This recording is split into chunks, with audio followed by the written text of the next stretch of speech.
One, two, three, with Entity Maze. Yo, what's going on, guys? I'm Entity Maze, and welcome to episode 6 of the Anipoke Bros podcast. As always, I am joined with the lovely, I guess, for Pokerath. Hello, everyone. And Lumio Strader Zach. Yo, we back. Yes, today, ladies and gentlemen, we'll be talking about future Pokemonsters titles and a brand new trailer we got, which shows even more to come that the episode titles have not yet revealed, but it's all looking spicy. We are very excited for all of this. We were going to do a podcast about a month ago about the episode titles for, I believe it was episode 18, 19, and 20. However, we never unfortunately got to record that podcast, but I mean, you've seen our thoughts on those episodes already, so there's no need to say it in this podcast. But with that intro now said, how about we jump in by talking about these brand new titles, boys? Yes. Let us begin commencing and talking about these titles. Alrighty, boys. So, we've got 3 brand new titles here. First of all, we have Pocket Monsters Episode 21. Hit Your Mark, Wave Guidance, Ash and the Mysterious Egg. The summary just simply states, quote, Ash has to take care of a Pokemon egg. Will he be able to make it hatch without any problems arising? End quote. Episode 22, Farewell, Rabbifoot. The summary for episode 22 states, quote, Ash and Go have gone to the Hoenn region to investigate a phenomenon known as Age Hunt Migration. Go wants to get a Wurmple there and calls out to Rabbifoot, but it disregards him completely. Go is shocked. End quote. And episode 23, Massive Panic at the Sakuragi Park, or Professor Dad's Park, as you know I like to call him. And the summary for episode 23 states, quote, all the food in Professor Dad's Park has suddenly disappeared without warning, and the hungry Pokemon have started to fight. Ash and Go decide to stay in Professor Dad's Park overnight to find out who the culprit is. End quote. And there we have it. Those are the 3 titles and summaries right there. Yeah, what do you guys think of these titles and summaries then? Starting with episode 21, which of course I'm sure is the one we are most excited for. Riolu On Easter Sunday. It's happening. Don't tell me Sopple's coming out of the egg, because it's not. It's not, okay? It's because Tyrogue, bro. It's Tyrogue. Flipping shiny Tyrogue, that's right. And if you're lucky, it might even be a Grookey. But yes, Riolu is finally happening. We saw from the preview trailer that we'll be talking about later on, the little screen time and frame of Riolu opening its eyes, and even in the new ending we see this lovely egg with the blue spots jumping up and down, and yes, it is pretty much Riolu confirmed. We've seen the merch, we've seen the hints, we've seen the details, and yeah, we're definitely looking forward to that. I'm sure the bros can agree with me on that one. Zach, anything else you want to say about the aura? So yeah, like you said, Raph, and you've made tons of videos about. It's pretty much gonna be Riolu, especially like I feel like the final nail in the coffin was the fact that like the episode titles like Hit Your Mark, Wave Guidance, and then Wave Guidance is what the Japanese term for aura. So it was like, oh shit, like what other freaking Pokemon is related to aura other than Riolu and Lucario? So that was just kind of like the big one. Like, you know, it's definitely Riolu, and it's like a Pokemon we've all wanted Ash to have, and like, my God, finally, like it feels freaking good. It's gonna finally happen, you know. 100%. So yeah, nothing but excitement for that episode. So we'll just see what happens. Yeah, literally. Oh man, we've been wanting this for so many fucking years, and it looks like it's finally gonna happen this Sunday on Easter, which is gonna be a fantastic gift. Because literally, if a Sobble or something else appears from that egg, I'm going to be shocked. Because seriously, that title alone, like we said, it has to confirm that it's Riolu, because it's just aura. It's aura, man. It cannot be anything else, and it's going to be very exciting. As for how the episode's going to be built up, it just seems like it's going to be like one of the... well, we've seen Ash take care of eggs before, such as, I believe, Phanpy's egg, Larvitar's egg before it hatched, Sakuragi for quite a while, I believe, but it looks like what we usually get to see of Ash taking care of an egg will just all be in this one episode, and it will hatch in the same episode, which I feel like is better done that way as well. Just again, for when Riolu hatches from the egg, I wonder what direction the episode will then turn to there. Like, is Ash gonna start feeling aura of this Pokemon like he has from the Pokemon?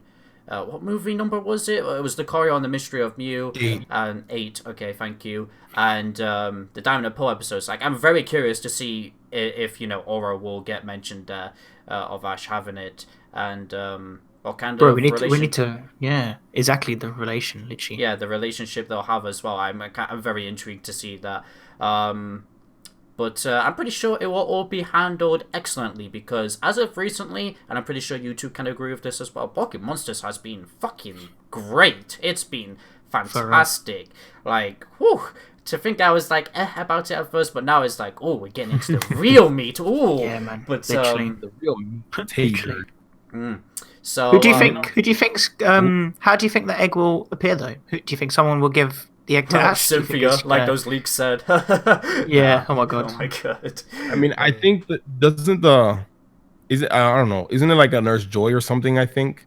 I think one of the summaries or something I says thought like something was saying about how it got passed down because in the summary it does say it has traveled distances and it hasn't hatched. Obviously relating to how we were speaking about how it's going to be obviously a 10 That was from the magazine scan. Yes, I forgot to mention about the magazine scan.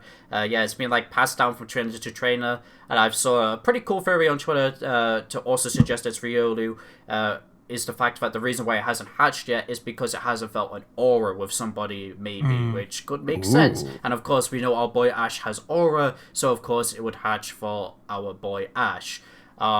Exactly. Yeah, and like another thing that I kind of supports it is the fact that since the episode is like wave guidance aura, and then like kind of jumping ahead just a tiny bit, in the special preview we saw, they showed a shot of Riolu, and then you hear Ash like in a voiceover saying something like, "Oh, like, can't wait for you to come out," or something, or like, "Oh, you don't just stay in an egg, like there's so much for you to see out here in the real world," or something like that along those lines. And it's like, it's almost like Ash knows that like maybe the reason why Riolu hasn't hatched is because kind of like that, like you said, Ben, like maybe he hasn't found the right trainer that like connected with aura, or just the fact that maybe it just doesn't want to come out, it doesn't want to be hatched yet, like it's like scared or comfortable in the egg, kind of like a larvitar situation. So maybe Ash senses that that's how it feels, like it's scared to come out and it doesn't want to be hatched. So Ash is saying, hey, it's okay to come out, you're safe, like there's so much to see out here, you know what I mean? Yeah, it's waiting for the right right trainer. It to connect with it way before it hatches. Exactly. Yeah, that definitely sounds plausible. Anything else we want to add on to this episode, boys? Go is not getting Riolu. Oh my god, yeah. No, he is. Once he trades Rabbifoot for Riolu. Oh, you know stop, what I mean? Stop. Dude, if that happens, I'm gonna get so pissed. I will really get mad if Yeah, should we actually address that real quick, how we feel about this whole Rabbifoot trade? Well, maybe we can mention it in the second one. episode. Yeah. Oh yes, we're actually getting to that right segue. now. I mean, I've already read out the summary, so we might as well start talking about it, please. I guess I'll go first. Go on. Obviously, the title, as I said, is Goodbye Rabbifoot, and people seem to have this theory. I don't know really how it came into fruition, to be honest, but some people are really persistent that Go is gonna trade Rabbifoot to Ash, and I just don't see it happening. I can understand their point to an extent. Let's put it like this. Rabbifoot's just newly evolved. I'll put it in the brief description. Like, Rabbifoot's just newly evolved. It wants to learn how to master battles better. And obviously, Go ain't on that. He's too busy trying to catch Pokemon and obviously catch Mew.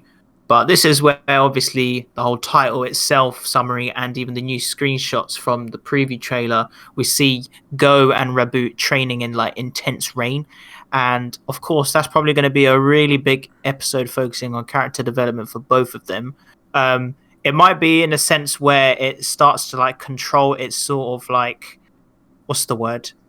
It controls its mannerism towards Go. So like when it wants to be like ready and pumped, it will be like, yeah, I'm going to go and do this straight away. Just like, for example, when we're watching back the episode where Ash took on his first his first world championship battle against Vices, and obviously we saw when they saw the Spearow, Rabbifoot was all pumped up and ready to go and like help Go catch it. So it could be a parallel towards that maybe, but there has been a lot of theories going on about how, for example, they want, Ash to trade the Pokemon with Go, like Dawn did with Ash, Breezel, and Apom. But like Zach was saying before, it's Go start Pokemon. It wouldn't make sense for it to be traded, and then later on, it's going to be traveling with Go and Ash at the same time, and could be like, "Ha, I'm with Ash now. What are you going to do, bitch?" Like, ain't making. It's just so messed up and so awkward. Yeah.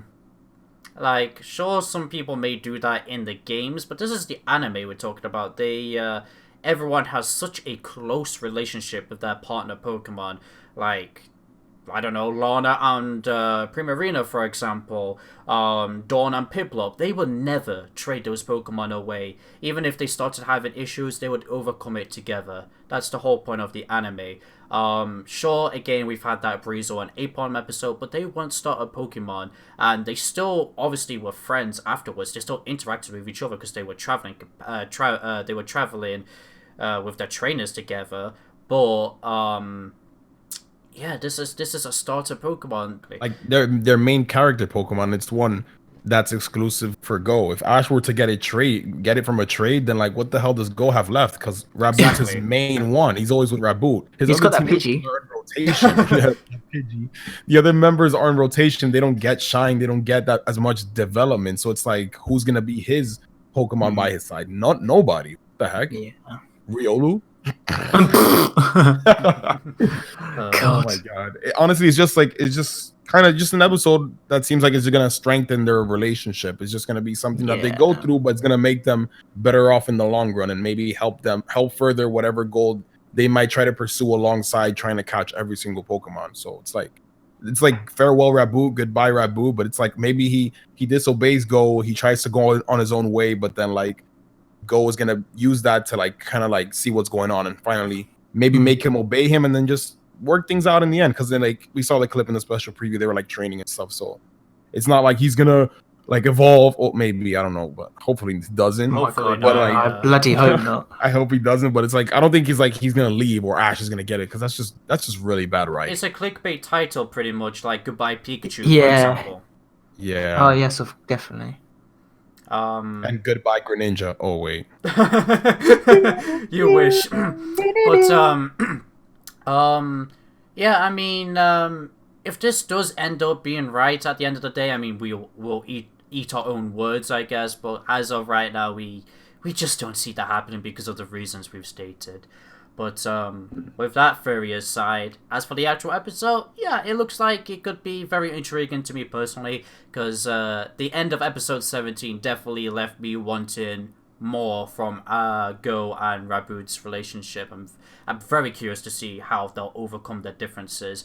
As we've said in reactions as well, we really do feel like at one point in time as well, Go will get a side goal which allows him to do some form of battles, not necessarily against like the Pokemon he's catching, but like maybe the Gala League or something like that, and that would be perfect for Raboot because it's already shown interest in battles as seen in episode 18, the World Championship Gym Battle episode, which yeah, I guess that episode does also kind of show that, you know, Raboot was looking at Ash's battle specifically, but again, I feel like he just likes the idea of battles altogether and wants to do them with Go, who he obviously shared a relationship with beforehand. I mean, this bunny ran across pretty much the entire wild area just to be Go's Pokemon. They still love each other. They just need to sort those differences. So, yeah. Alright, well, with that now said, we can now talk about episode 23 then, which of course is the food disappearing episode. Now, in the trailer... I can tell you don't already like the sounds of this episode. In the trailer, we did see a Morpeko eating a packet of crisps and all of that, so I assume it's unfortunately to do with this episode, when at first I was really hoping it could potentially be Marnie's Morpeko, but it looks like we have to wait for a future time for that to be the case, as with the snacks being surrounded by Morpeko there, yeah, it definitely looks like it's going to be related to this episode, it being the culprit that the summary states. But the only thing is, like what is a Morpeko doing in the Sakuragi Institute though? It's a Galar Pokemon, and I feel like this series has been pretty consistent in. If we're in the Kanto region, you're just gonna see wild Kanto Pokemon. If you're in the Hoenn region, it's just wild Hoenn Pokemon. So it's like, what would a Galar Pokemon be doing there? That's what kind of has me a little bit questioning whether that clip of Morpeko was for that episode or in the Galar region. If it is for this episode, then yeah, I'll be disappointed. You know what I mean? Because it's like, okay, and then Go catches it at the end of the day, and then we never see it again. So it's like, I hope that's not the case, but it looks like that might be the case, you know? I definitely wish it's not the case, because again, you two both know how much I like Marnie's character, so I'd really love to see her be in the anime and be Ash's rival. But at the same time, now that I think about it, everybody, one of Ash's companions always do have a electric rodent, a Pikachu clone, Dawn with Pachirisu, Iris with Emolga, Sophocles with Togedemaru. So obviously this might mean that Go will get Morpeko, and of course with him wanting to catch every single Pokemon pretty much, I mean, he's got to get one at some point anyway, don't he? So this does seem like it could be setting up for him to catch that Morpeko as well. Fair point. Or what about Kaharu? Kaharu could work as well, because I mean, This could be a technically, secret Kaharu It's been episode. appearing up a lot, that's for sure. I mean, Go is technically a double protagonist, and the companions are usually the ones who have them. So yeah, it could work for her. But then again, we don't really know her goal yet. Why would she catch a Morpeko? But We definitely need to figure out where it came from as well. yeah, I think that would be the most intriguing plot point about the episode. I mean, just overall, I feel like it'll be fun, unlike Zach. But the reason I feel like it will be fun is because I feel like this will finally give us a chance to see all of Go's Pokemon have a chance to shine, instead of like just Cypher, for example, or Beedrill. This gives us a chance to see that, I don't know, the Pidgey from the recent episode, I guess. But because literally he's just having all those Pokemon sitting there. We would want to see more from them, right? I definitely do. Even if it's just for like a filler episode at the moment, it's something at least. So yeah, I feel like he's gonna be like going around questioning each of his Pokemon. Hey, what did you last see? Where do you know what this Pokemon was doing last night? Blah blah blah. Like a kind of detective kind of thing, I guess. So I feel like it could be kind of fun in that sense. But again, I mean, just overall, it's not a really special episode, but I still feel like there could be some fun with it, you know. Guess we have to wait for the preview. What about you, then, Raf? Because well, me and Zach I'm a bit 50-50 on it. Like, obviously, there's loads of people that want Marnie to come. There's those people that think Kahari's going to get it, even though Kahari. I said that 3 times, even though Kaharu hasn't really established her role yet. But, I mean, it is an interesting one. Like Zach said, it is a Galar Pokemon. Like, what is it doing in Kanto? How did it get there? Where did it come from? Is it maybe roaming? And then later on it could reappear again? It's just starting its debut in this episode and then maybe reappearing again. Just like what we saw recently with Gengar before Ash caught it. Is it going to be on a completely different aspect where it's just there to steal food and then get caught by Go? Like some stupid plot, for example, I don't know, Go's feeding his Pokemon in the Sakuragi Park, and then he drops all the food on the floor, and then Morpeko comes, and he has a total tantrum with like a Tom and Jerry thing where he's trying to catch it for the whole episode, and then at the end he catches it. I really hope that's not the case. But we have seen loads of merch of it as well, appearing dating back all the way to January, so this thing has popped up quite early as well. But it's a bit of a tongue twister when we're trying to find out what, why, when, and how. I guess we gotta wait for the preview for more information to start speculating a little bit more, maybe. Yes. But, I mean, I guess that's all we can really say about that episode then, boys. So, let's now move on Boring filler. Let's now move on to what I'm pretty sure the audience is most excited to hear our thoughts on. The recent ARC trailer. So, at the start of the trailer, it pretty much showed a Riolu, which of course, as we elaborated, we think it will be Ashes from the Egg episode. Then it showed a Sobble, actually. So, let's start talking about that Sobble first. What do we think is going to happen with this Sobble? You could go first, Unfortunately, we Raph. never ask. Okay, now, Sobble. This is an interesting one because everyone is dying to find out what Galar Pokemon Ash is going to get, what his first Galar Pokemon is going to be. We know Kaharu's got like Yampa in her family. We know Go has Rabu, but Ash is still left without a first dex entry for his Galar Pokemon. Now, there has been loads of speculation and all of that other shit going on about how everyone wants Ash to get Grookey, and I'll elaborate on that later on. But from the preview, it could be like maybe like a sort of an abandoned thing again, but I don't want to say that because we've just had Gengar, so it's a bit hard how to like implement this whole thing with Sobble, because Sobble has come up with loads of recent merch compared to Grookey, and obviously everyone's pointing the finger at Sobble for Ash to get. Everyone wants Ash to get Sobble because, you know, since Ash Greninja, Ash, like, you know, everyone wants it to have an Inteleon. There's the flipping quote, Ash and Inteleon going around, which I'm not even going to talk about. But like, it's an interesting one because we saw in the preview that it was like, you know, very upset, and then obviously from the text and everything, and just seeing Sobble's emotion, obviously, because, you know, it sobs and everything, like it literally went from sad to like sort of like crying with like an affectionate happiness face. So it's there sitting maybe in Motorstoke. It's been left alone. Ash could go to Motorstoke and then be like, you know what, join my team, come with me. Ash gets Sobble. I don't know. It's a hard one. Zach, what do you think? Yeah, it's interesting. I mean, it definitely seems like they're setting up the fact that Sobble's gonna be Ash's first Galar Pokemon. And it's interesting how it's gonna happen because it seems like, based off the preview, Ash and Go are gonna be going to Galar to watch Leon participate in another battle. And maybe while they're doing that, they run into this Sobble, because we also see Sonia is gonna show up as well. So yes. It seems like these next batch of episodes are happening after the titles that we got, and it seems like there's gonna be some sort of like Galar region arc, like a good like 3 to 4 episodes, basically like a month's worth of episodes that take place in Galar, which is nice. You know what I mean? I'm looking forward to that. So like somewhere around what's happening, Ash is gonna see there's gonna be an episode dedicated to the Sobble. Maybe Go tries to catch it. Sobble is having a hard time trying to stay in the Pokeball or something, and then like Ash notices that it's sad because, you know, like Ash, this series, it seems like while Go is just catching Pokemon for the sake of catching them, Ash's catches so far have been very like meaningful ones. Like he makes a bond with the Pokemon first.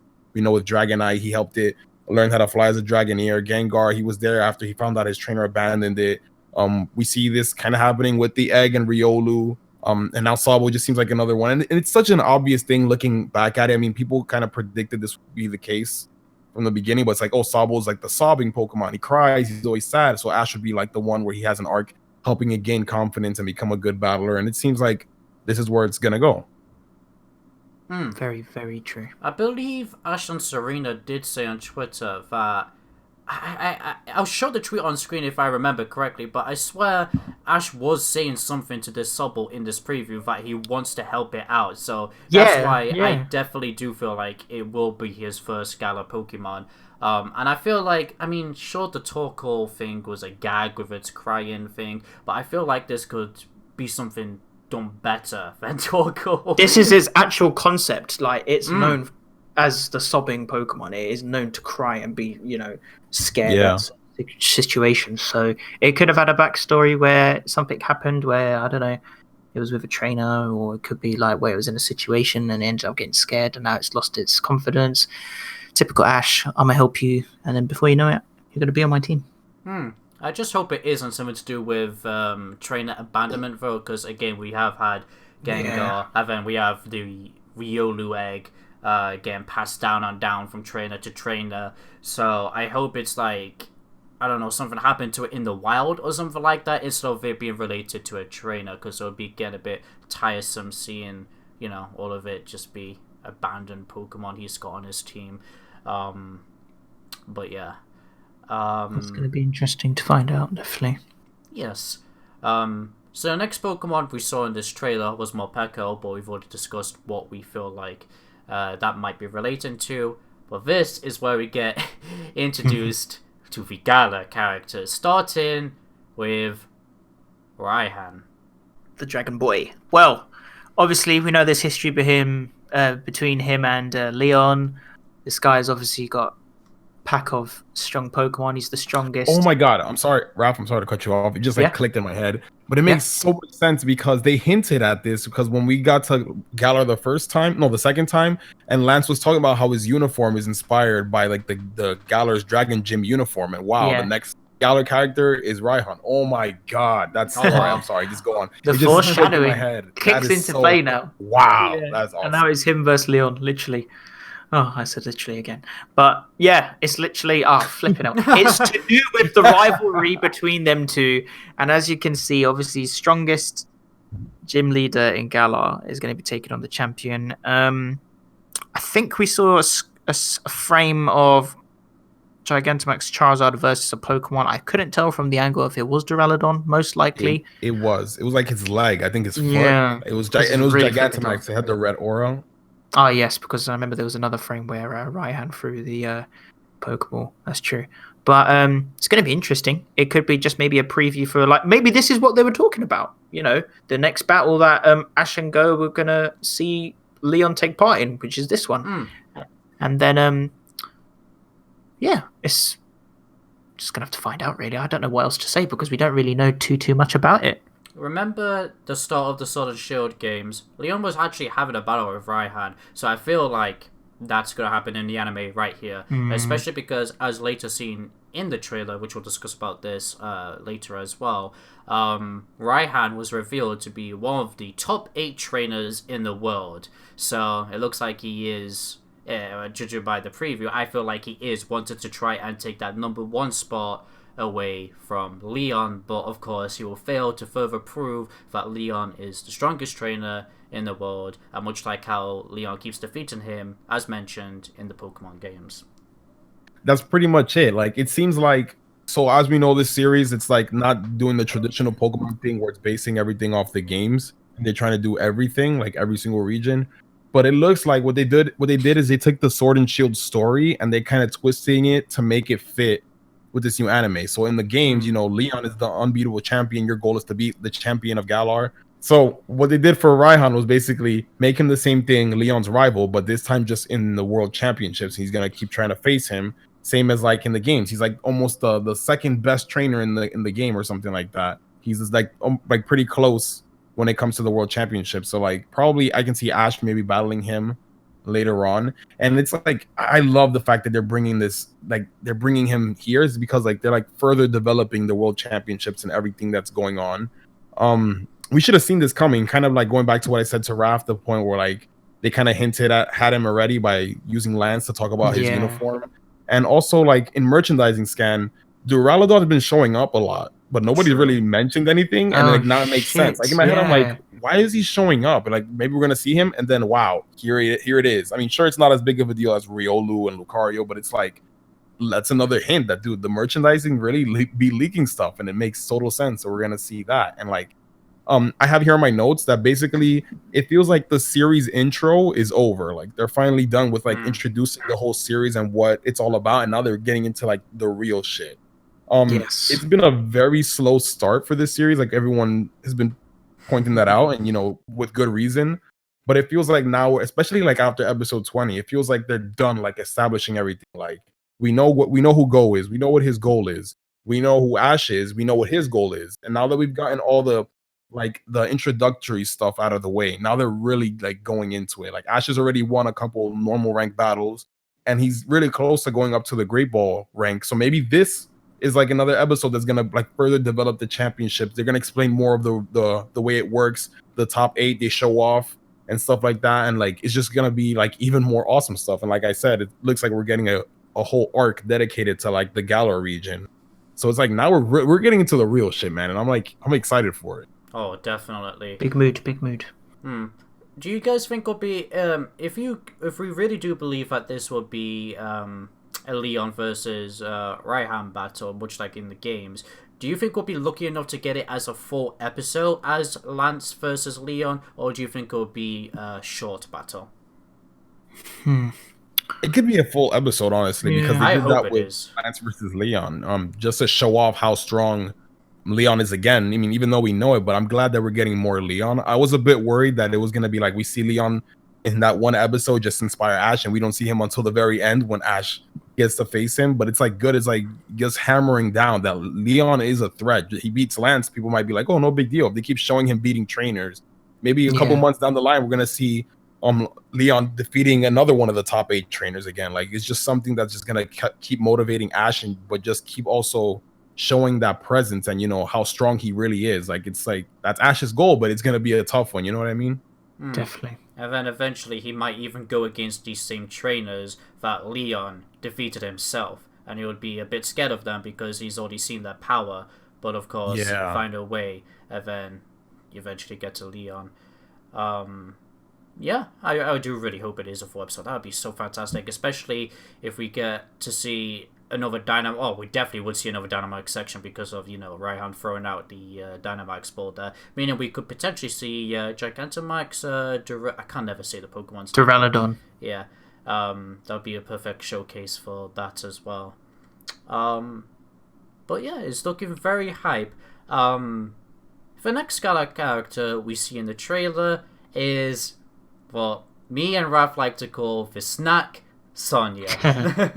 I actually don't know what they could possibly do with Sonya in this anime, to be honest. Sure, she had the whole darkest thing in the games, but I don't know. I feel like it's too early to maybe establish that, because they've usually saved that for the end game of the anime, that kind of stuff now, of like making a whole arc about it. Well, obviously the climax would have its own arc, but I just feel like it'd be like a season kind of 2 or 3 I mean, thing.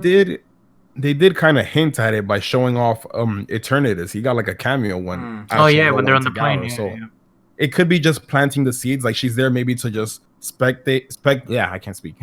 She's there to just spectate the championship match as well, but she's also like doing research on Dynamax, Pokemon, and stuff like that. And then she runs into Ash and Gold. Maybe they are there to meet her. You know what I mean? Oh yeah, she true. is like Leon's, you know, childhood friend as well. So it could be applying into some stuff with that as well. So, oh yeah, I know Leon. Yeah, we're childhood friends. Blah blah blah, and everything. So maybe when Ash is seeing Raihan versus Leon, she could be there. She's like, oh yeah, I want to watch these guys. I know about them and all that stuff as well.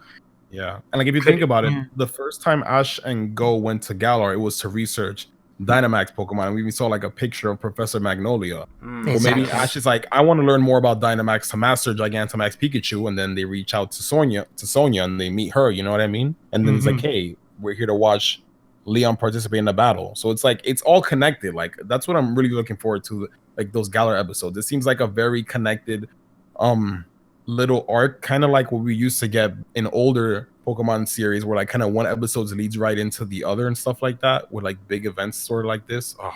I'm really looking forward to it. It all comes together.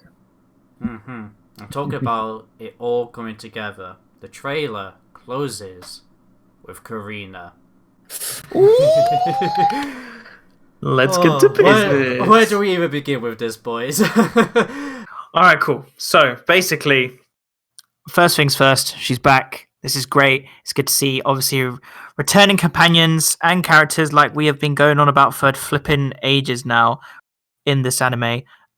Seeing them, what it appears to be like, it does look like it is a world championship battle. It could be something completely different. It could even be, with the quote-unquote, seeing as we are expecting to go to Kalos soon, oh, we're going to go to this part. I'm going to see Korrina. Blah, blah, blah, but I doubt it. I really doubt it. It's probably to do with the World Championships. And, flipping her Mega Lucario is back as well, which is great because that's going to be interesting to see. Now we've got Dynamax, Gigantamax, and Mega Evolution shown in this series. No Z moves as of yet, quote unquote. I doubt it's going to happen, but who knows? The writers can just open up many more opportunities and stuff for us, and the possibilities are endless. But it is exciting because obviously everybody wanted to see the first returning character, and Korrina was coming back, and then there was loads of tweets going on that whole day about, you know, showing screenshots of flashbacks, and even from the preview, she I can't remember the exact dialogue, but she remembers the battle, and Ash is like, oh yeah, are you going to show me Lucario's real power soon, stuff like that. And it's just all continuity, man. It's just great continuity, literally. Our first non-Kanto continuity. Yeah. For real. Fucking finally. Flipping unreal continuity going on. And we don't know what's going to happen just as of yet. It could be something completely different. We do see Ash take on some of the battles as well. It could be him versus her. It is him versus her if you think about it, obviously. But Zach, you'll go. Oh my god, I have a lot to say. Oh my god, I've been holding this in for man long, but like I have so much. So I'm sorry if I go all over the place. It's fine. First of all, like you said, like it's like this is a Korrina who was a temporary traveling companion. So like that's already hinting that we're probably gonna get the return of regular companions, major companions later on. And I love the way this series has been doing it. Kind of like how I said before, like this series already got like its introduction out of the way, so now we're really like diving in. A lot of people complain that, oh, we don't get to see companions or older people, stuff like that, you know what I mean? But I feel like this series was just trying to establish its identity. It was trying to make a name for itself first, show off what it's all about before it can jump into all this stuff. And now look, we're getting Korrina. It's easing itself into it. We're not gonna get freaking Ash, Greninja, and Serena come back in episode 1. Like, I love the way they did it. They started off by showing off everything new, introducing the new Ash, Go, Kaharu. Then we get like Lance versus Leon, which was a big one. You know what I mean? Like it shows Leon and Ash recognized him, but they didn't interact. But it shows that Ash recognized him, and like the continuity is still there. We get to see Ash go to the Vermilion Gym. And we get flashbacks of Ash battling Lieutenant Surge, and even hinting, oh, maybe when he hears how strong you are now, he'll battle you again. It's like, yeah, I'd love to do that. And look at that. Ash is now battling Korrina, who was a gym leader he also defeated. So it shows he's going to be battling older gym leaders once again. So like we're probably going to see other, like, it's just so crazy to think about how many other gym leaders Ash could be battling now after this. You know what I mean? Like Korrina's just a start, and it's the perfect one because it's like I said again, a temporary companion who travels with Ash for a little bit. So probably deeper into the series, we're gonna get the return of other great characters that we all like know and love, which is, oh my god, it's so awesome. And like the way I see this happening, it seems like Korrina will probably be there to see Lance face off against Raihan, and maybe they end up like finding each other by accident. Like the battle inspires both Ash and Korrina to want to get their next win to move up the ranks, and then they end up finding each other because they're both in Winden Stadium, and it seems like their battle is in Winden Stadium. Oh, you know what I mean? I didn't notice that actually. Yeah, like it seemed like I'm looking at the background. Yeah, that's maybe where it's not, the championship was held. Yeah. Exactly. Unless it's against Raihan instead, and instead of it being Raihan versus Leon, but you never know. I mean, it seems like it's Raihan versus Leon, but maybe I don't know. We'll see. But like the fact that Ash is saying in the previews, like, "Oh, Korrina, show me Lucario's full power," or something like that. Like, it seems like they're battling each other, and because they're battling at Winden Stadium, it seems Ash could probably use Gigantamax Pikachu again and help it get a better hold of that form. You know what I mean? That'll be training for itself because Ash needs more practice with Gigantamax in order to beat Leon.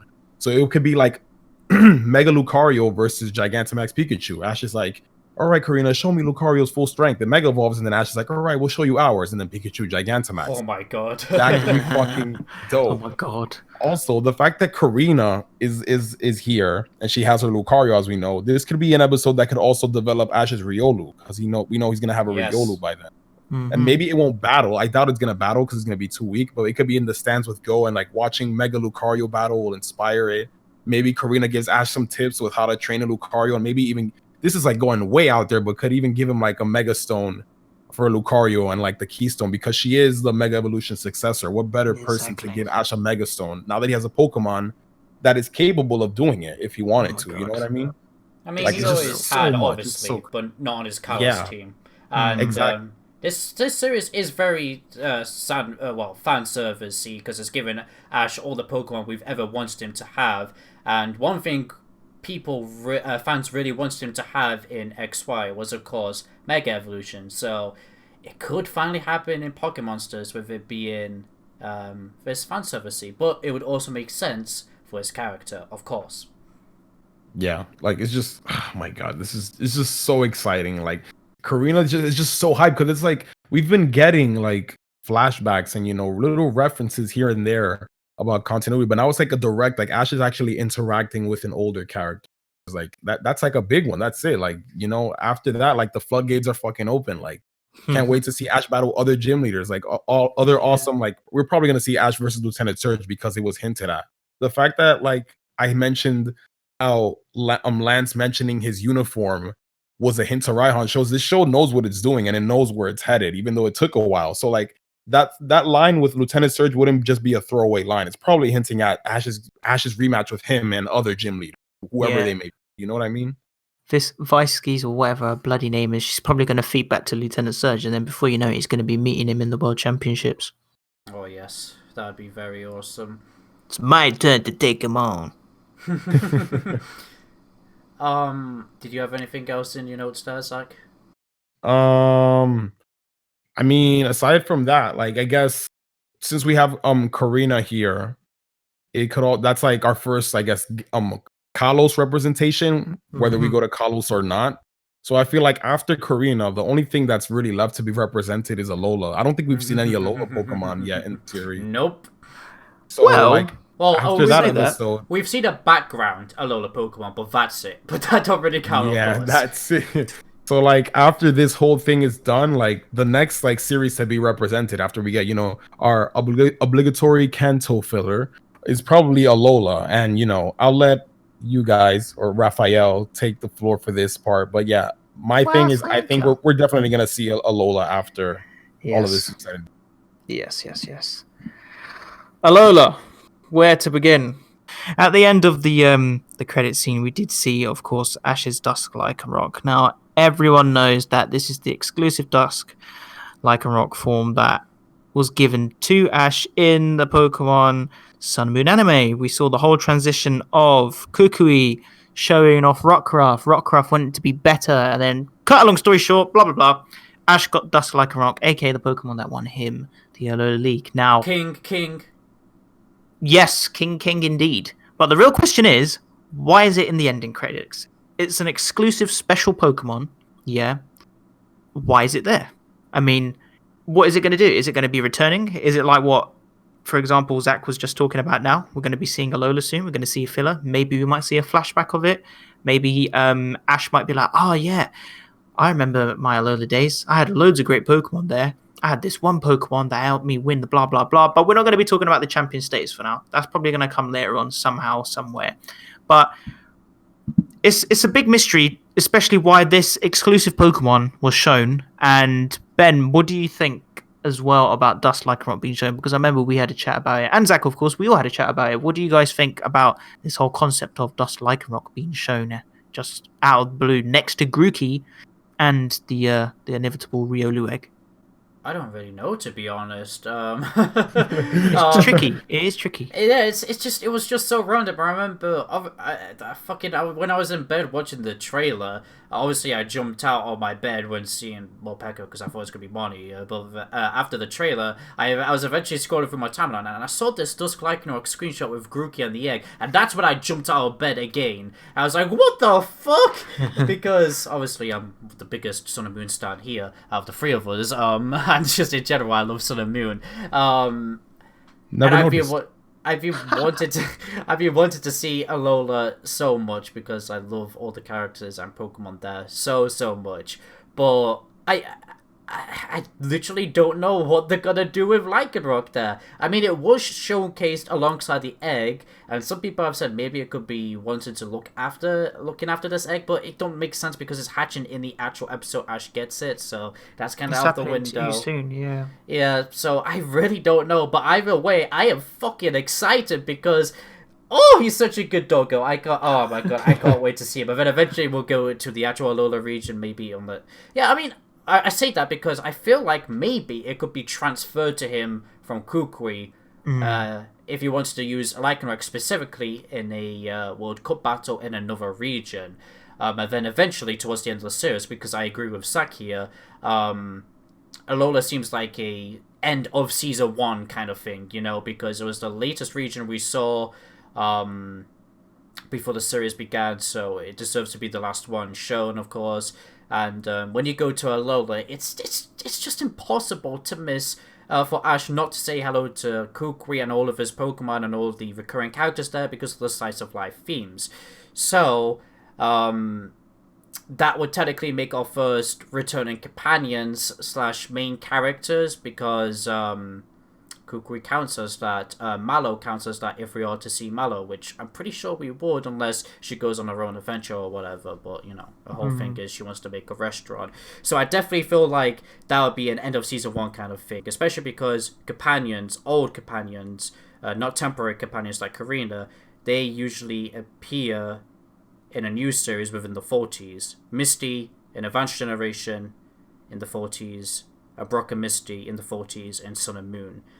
But, yeah, that's why I'm currently thinking that Dusk Lycanroc is going to be, like, sent over for Ash to use in a specific battle before he eventually goes to Alola towards the end of the season. But, yeah, there's my little thoughts there about the whole thing. Again, I don't really know what Lycanroc could do, but what about you, Zach? What do you think this good doggo could do? See, like, I don't know. It could be that Ash just tells him to bring it back, but like it could also just mean that like they are going back to Alola and it's a Pokemon that we're gonna see when Ash goes back. You know what I mean? And it's like if you think about it, it's very interesting the Pokemon that they chose, because as we know, like the first outro, a lot of the Pokemon that they showed were hinting at Pokemon that were gonna show up in the anime or Pokemon that Ash ended up catching. And the fact that all those Pokemon most of those have already passed by now. Like they updated it to show the new Pokemon that are going to be prominent, and it's so weird that like Lycanroc is one of them, and another one of them that was there, whether it belongs to someone or not, was Comfey or Comfey, whatever you pronounce it. That's another Alola Pokemon, probably hinting that Alola is next. But among those others, it's like, you know, the basic ones: Pikachu, Yamper, Rabu. But then we also see Cramorant, which could be a reference to the Cramorant that Team Rocket have in the next movie that comes out just like in a couple months in July. There's also like Cubone and Metapod. Those could be references to the Pokemon that Go caught, because there was the second group of Pokemon where all Pokemon that Go caught, and then the final one was like Grookey, which could be the starter that Ash ends up getting after Sobble, and the Riolu egg, and then Lycanroc. And the interesting thing about that, like, yeah, it could have just been like Raph, you shared a theory that one of your viewers sent you that was like, oh, it's all part of the word game and they chose the Pokemon based off the letters, and it was like supposed to hint at Riolu because it starts with the Ri, which is the ending for the Japanese of who was it? Grookey, which is Sarunari, and then they chose Lugarugan. But it's like you chose Dusk form Lycanroc, which Ash is the only trainer in the anime to have that Pokemon, period. Exactly. They could have done midday, they could have done midnight, they could have even done another Pokemon that starts with LU. I can think of one right now. Halucha in Japanese is Luchabul. They could have done a Halucha, random ass Halucha, but they chose Dusk form Lycanroc that's very exclusive to Ash. That's a little too like, I don't know. That's a little suspicious. So you know what I mean? It's definitely hinting that maybe we're gonna see it, and probably when Ash goes to Alola, and kind of like we've been saying all this time, it's like whenever it comes time for Ash to go back to Alola, he cannot like avoid his Pokemon and his friends there, because he's gonna be a dick. You know, it's like it's inevitable. He's gonna run into them. So it's probably hinting that. See, it seems like these Galar episodes are happening now. This was like a spring preview. What if they kind of time it so that the Alola episodes happen during the summer? Like it makes sense since Alola's the tropical region. Yes. So maybe that's what they're leading up to. We're not gonna see it right away, but in a couple weeks, that outro is probably, that ending is still probably gonna be there. And in the summertime, it's Alola. Like that'll be a perfect like kind of tie-in with Real World or whatever. So yeah, Alola coming soon, whether you want it or not, or like whatever. You already got Korrina. That's our Kalos rep. You know, so like all the only regions left, the only region that is left is Alola. Oh, I mean, although Korrina is very hype, I like I said, being the big Sun and Moon stan I am, I think that is what I'm most excited about. Out of all of this new news we've recently received. But I am definitely very intrigued about Korrina too, of course. Why wouldn't I be? But, so obviously, at some point in the trailer, we got to see 8 silhouettes of the top 8 trainers in the world. One of them was Raihan, one of them was, of course, Leon, and the other was Lance. Who do you guys think the other 5 would be? I'm very curious to see what you will think. I mean, I'll just put this out here straight away. Cynthia. I would love to see Cynthia, and it would make sense. Yeah, inevitable, literally. literally inevitable to happen. We'd love to see Cynthia. I have been going on recently quite a lot about Tobias as well, even though obviously that guy's been wrecking it out with action replay. But I mean, it would make sense, honestly. Yeah, literally, he's just been cheating bastard with his mythicals and legendaries. But to be fair, I would love to see Cynthia. I do want to see. I would actually like to see Tyson come back. I would want to. What the hell? That's so random. It is random, but I don't know. It's just a bit different. Do you know what I mean? Just to be different. No. Have hope. Have hope. Beyblade. No, I'm joking. Paul, come on. Self-explanatory for Paul. Everyone wants to see Paul. There was one other person I want to see come back. I do want to see maybe a female companion that's gonna rock it out. And I even posted a tweet before we started the podcast. I just made a fun prediction. Oh, what if Richie comes back and has a whole mirror team of Ash's Pokemon? People oh my god, Jesus Christ, imagine. that's the thing. Like, oh crap, what could happen? But yeah, Zach made a very good point on his Twitter recently from one of the tweets about how, of course, all the reoccurring champions. I'll let Zach take over and elaborate on that. Yes, go ahead. So basically, like once Ash reaches the top 8, which we know he's gonna reach that point. It would be really cool if we had every region represented by their champion, because there's enough slots to do it. There could be Lance for Kanto and Johto, Steven for Hoenn, Cynthia for Sinnoh, Alder for Unova, Diantha for Kalos. Ash would represent Alola because he's Alola's first champion, and then we have Leon for Galar, and the last slot would be Raihan, which we know is confirmed to be a part of the top 8, at least for now. And in the games, he's said to be strong enough to be champion of another region if he wanted to, but he just chooses to stay in Galar because he wants to beat his rival Leon. So that would be a perfect 8, you know what I mean? It would represent every single region. It would make total sense because it's like, oh, this show is going to show off every region. It would kind of suck if we reach the top 8 and like we don't get a fucking Unova trainer or a Sinnoh trainer to represent. It's just Kanto and Galar trainers. It's like it would really even, you know what I mean? Yeah, I would dig that, I guess. Yeah. Yeah, and like it would be really cool. Like I feel like maybe the one who's most likely to not stay would be Raihan, since he's a gym leader, but that could easily be taken over by an Elite 4 trainer. But he's kind of supposed to represent an Elite 4 level trainer of Galar, and it would kind of make sense to have at least 2 Galar trainers, since that's like Generation 8 is the most current one, so they want to give a tiny bit more representation to Galar.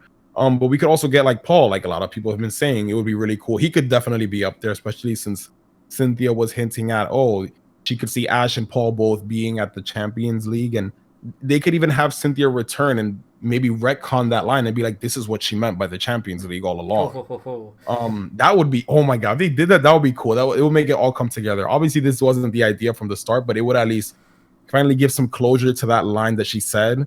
And when they talk about the Champions League, because everyone's like, what is this? What is this? So it's like, this could be like, oh, this is what I really meant. So yeah, it would be really awesome. But like, honestly, they're probably the most top level trainers of the games. But it would be awesome to have some top tier anime characters as well. I don't know why the hell Rav said Tyson. But Alon is one that could be up there. Alon. Paul is one. Gary, maybe, even though he doesn't want to be a Pokemon master anymore, but he could just use this as an excuse to train and get to know his Pokemon better, because he's still a powerful trainer, even if he doesn't want to be the very best anymore. Who else? Sawyer, maybe. I'm not know. Sawyer could be like maybe the ultra rank, but for the masters, like definitely Alon, Paul. What about Tobias. Wildcard? I don't want Tobias at all, but like, if it makes sense in the anime world, if this is the tournament for the strongest Pokemon trainers, Tobias would obviously be there, and I feel like he would make it. And the thing with this, like in my head, is like, why wouldn't Tobias be the number 1? He has fucking legendaries, you know what I mean? But like, if you think about it, the finals match with Lance versus Leon, the top 2, it was a 1-on-1 battle. So like, if it's just a 1-on-1, and let's say Tobias uses Darkrai and someone just so happens to beat that Darkrai, he has no other chance. You know what I mean? I mean, Ash's Sceptile took out Darkrai, Pikachu took out Latias. So like that one-on-one match or whatever matchup could be the difference maker, and maybe explains why he didn't make it. Or maybe he just entered late or around the same time as Ash, and then they end up meeting up later on, you know? Yeah. Possibilities are endless, literally. I do really dig the idea of them all being, champions from each region. I really do like the idea of that. But at the same time, I just feel like it would be so cool if one of them was at least an old rival of Ash's. But again, when I think about it more realistically, that'd be in the Ultra Ball tier, if anything, because surely they would want to make sure all those trainers there are champion levels. And what better way to do that than making them actual champions, But yeah, like, if I was to choose an old rival I would want to see, it would definitely be Paul or Alon. I've even seen people say on Twitter that if there was to be a rival Ash battles in the top 8, he would want it to be a trainer he's not beaten before, such as Alon, so he can finally get the satisfaction of beating him. Yeah, you see what I mean? And it would make XY, well, not just XY fans, a lot of fans happy to see Ash finally get the win against Alon. He kind of deserved, Yeah, he deserves it. And like the thing with that, I actually thought about this last night, which is crazy. Like, if they were to bring back, let's say, those big two, Paul and Alon, if those two were to come back and Ash battles them, that means that they're definitely like 100%, unless the writers are fucking stupid, they have to bring back Infernape and Ash Greninja, because those two Pokemon are tied so heavily to the rivalry. It makes no fucking sense to like have Ash battle Alon and then it's like, oh, my Dragonite versus your Charizard, when Alon and Ash's rivalry was so tied to Charizard versus Greninja every single time, and the same with Paul and Infernape. It would be cool to bring it, like, Ash would bring it back, obviously, just to see how far it's progressed. It wouldn't make sense to him use Gengar versus Paul when there's, like, no connection. Like, obviously, it's fan servicey to do that, but, like, these Pokemon are so tied to their rivalry that it makes sense to bring them back. And if this does happen, I'm not expecting their battles to be epic full 6-on-6 like it was in the series. I'm expecting, like, 1-on-1 or 2-on-2, but it's just like there's not going to be as emotional weight because their rivalry has already pretty much ended. But it's just like a nice fun battle just to see how far they've come and then Ash beats them. Like, I'm not expecting it as big as it was before, but it's still a cool 1-on-1 battle that, like, I like that. It's just really awesome for the throwbacks and just for that, like you said, satisfaction. Like, maybe finally fucking redeeming Ash Greninja and not being fucking Charizard. You know what I mean? So yeah, like, it makes sense for those, like, if Ash were to battle those two, to bring those Pokemon back, the ones that are very heavily tied to like rivalries. You know what I mean? Yes, definitely. I've had, just in general, I'd love to see Elite Four members, but I feel like that would also be in the Ultra Ball tier. I have been thinking in my head, would we see any Alola trainers there? I mean, Kiawe maybe? I mean, he wants to be a Kahuna. What if he Gladion once? I don't know. Gladion, yes. Gladion, of course, yes. That would be. Do you reckon maybe they could have a 6-on-6 finally? Yeah. Oh, wow. This is what I was thinking. No. I was literally just gonna say, yeah. You read my mind. And that could be a chance to bring back Lycanroc since it's so tied to Gladion and Ash's rivalry. Yep. Like, it just like this would be the perfect opportunity. I could see maybe Kukui, but it's like, why wasn't he there to begin with? Or they're gonna be like, oh, he was part of the top 8 all along. He just never said anything while Ash was in Alola. That wouldn't make sense. Like, I mean, he's a school teacher every day at a Pokemon school, and he's the mascot also. He's already got a very busy schedule. This is it. Like, oh my god, Kukui coming back. Jeez, wow. I mean, we're definitely anyway, but not there, I believe. Maybe he'll come back and we'll find out what his final Pokemon was. Oh my god. No, and then Tapu Koko comes back again. No. Oh, that'd be such a piss take. What the fuck? I want revenge.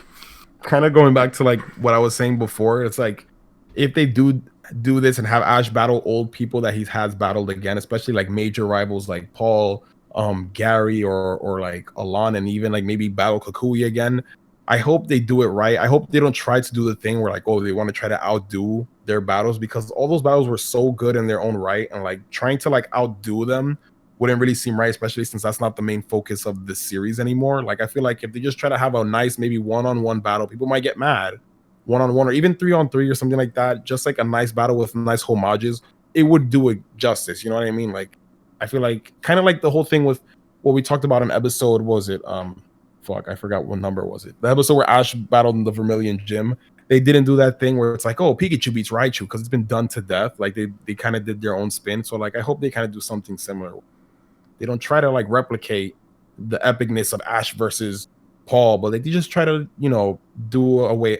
I don't know if it makes sense, like a way that celebrates their rivalry and how far they've come. Where they're not like heated. It's not a heated battle where they hate each other and they're trying to prove each other wrong. It's just like, show me what you've got. You know, it's been a long time, or you know what I mean. I don't know. Realistically, because we know the battle formats change a lot, because we went from a 2v2 as our first battle to a 1v1.